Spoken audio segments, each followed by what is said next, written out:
Само да се избере микрофон. Микрофон. Тук съм. Аз. Само искам да виждам и учителите. Еми, ти говориш! Оле, гледай, казвай. Айде още една. Стисни се. Лело, Ани, теб те хващам. Къде е центъра? Айде. Госпожо, къде е така? Ти съм ученико за чета, а ти се съпелеш. Викна мама. Утре сутринта ще е тежка, че до вечера ще пием бира чешка. А когато срока приключи, кой ще се майка ще учи? Еми, ще ви помоля, срам не срам, да не правите проблем голям.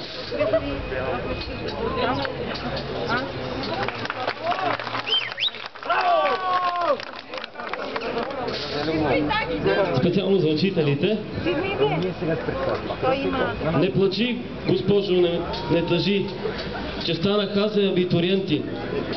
Абитуриенти, госпожо Хаймана. И тебе нервно оставих за 4 години да жалиш. Но кълни, госпожо, проклинай, тос министър, наш душманин, дето нас млади пропъди по тая тежка чужбина, да ходим, да се скитаме, немили, клети и недраги.